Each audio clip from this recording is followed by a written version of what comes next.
Hi నమస్తే అన్న. జనవరిలో గేమ్ చేంజర్ అయితే వస్తుంది మరి సంక్రాంతికి. ఎలా ఉండబోతుంది అన్న ఎక్స్పెక్టేషన్స్?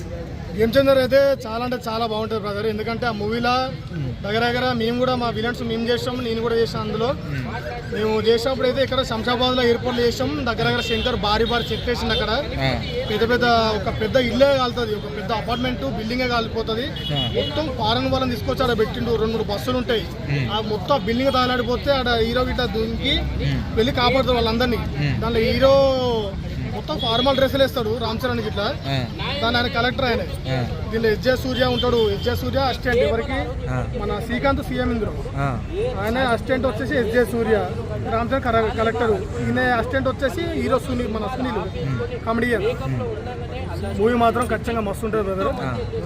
మరి ఎస్జే సూర్య ఏమైనా డామినేట్ చేయొచ్చు అన్న? రామ్ చరణ్ ఆయన ఏ సినిమాలో యాక్ట్ చేసినా ఎస్జే సూర్య అందరినీ డామినేట్ చేసి పడేస్తాడు. ఖచ్చితంగా ఆయన ఎస్జే సూర్య ఎందులో ఉన్నా కానీ ఖచ్చితంగా మూవీ మొత్తం ఆయనకే దగ్గర 60% ఆయనకి వెళ్ళిపోతుంది. పేరు ఆయన ఖచ్చితంగా వస్తుంది ఎస్జే సూర్యకు మాత్రం. ఓకే, అంటే మన డైరెక్టర్ గారి గురించి చాలా నెగిటివ్ టాక్ ఉంది, సినిమాలు మొత్తం పోతున్నాయని. సో అదేమైనా అనిపిస్తుంది అన్న గేమ్ చేంజర్ చూసినప్పుడు? అనుకుంటాను. కాకపోతే మూవీ చాలా అంటే చాలా కష్టపడి తీసిండు మూవీ. భారీ చెక్ చేసిండు. కాకపోతే ఇదివరకు భారతీయుడు మూవీ పోయింది కాబట్టి ఖచ్చితంగా వస్తాను నమ్మకం అందరికి ఉన్నది.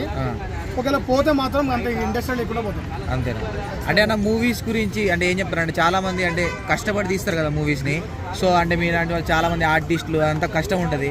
సో రివ్యూలు చెప్పి సినిమాలకి పోకుండా చేసే వాళ్ళకి ఏం చెప్తారన్న? అదైతే చాలా వరకు తప్పది. ఎందుకంటే చాలా మంది రివ్యూస్ చెప్తారు, ఏదో మంచిగా ఉంది, మంచిగా లేదు, లేకపోతే ఇది హీరో అట్లా పోయిండు, హీరో ఇట్లా పోయిండు, ఇది మళ్ళీ ఎందుకు సాంగ్ మంచి లేదు, అది మంచి లేదు, ఇది మంచి అని చెప్పేసి అన్ని మొదల మాటలు చెప్తారు. కానీ బుద్ధుల దమ్ము ఏమైనా ఉంటే ఫస్ట్ డైరెక్ట్ పోయి థియేటర్లో చూసిన తర్వాత వానికి నచ్చితే చెప్పాలి, నచ్చకుండా నచ్చలే అని చెప్పి వానికి ఒక్కరికి అనుకోవాలి అంతే. ఇక్కడ పక్క నుండి పోయేటోని వానికి ఎప్పుడు సినిమా మంచిది అని చెప్పుడు అసలు సొల్లు మాటలు మాత్రం చెప్పొద్దు. అసలుకి ఎవరు నచ్చిన వాళ్ళు చూస్తారు. అది చూసి ఖచ్చితంగా అందరికి ఉన్నది, అందరు చూడాలి. చూసినాక వాళ్ళు మనసులో అప్పుడు అనుకోవాలి మూవీ మంచిది అని. చూడముందుకు అనుకుంటే మాత్రం వాళ్ళంతా ఇక గుట్టి వేస్ట్ భూమి మీద. సంక్రాంతికి మరి డాకు మహారాజ్ కూడా వస్తుంది, బాలయ్యకి. ఎలా ఉండబోతుంది? బాలయ్య గురించి ప్రత్యేకంగా చెప్పాల్సిన విషయం లేదు అసలు. బాలయ్య అంటే బాలయ్యని ఇక అది ఒక రేంజ్ లో పోతుంది. కానీ సినిమాలు 100 సినిమాలు వచ్చినా 1,00,000 సినిమాలు వచ్చినా బాలయ్య బాబు బాలయ్య ఆయనకు సపరేట్ ఒక ఫ్యాన్ బేస్ ఉన్నది ఆయనకు. ఎందుకంటే ఆయన ఈయన దెంగుతూ ఆడ పోయి పడతాడు, ఆడ దెంగితే ఇంటికి వచ్చి పడతాడు ఒక్కోడు. బాలయ్య బాబు లుక్ మొత్తం వీర మాసియా, సింహ, వీరసింహారెడ్డి, జయసింహ, నరసింహ మొత్తం సింహాలు అన్నీ వచ్చినాయి. ఈసారి ఇది ఒక్కసారి డాక్ మహారాజా, ఇది ఒక్కటి వెరైటీగా వస్తుంది, అది డిఫరెంట్గా ఉంటుంది.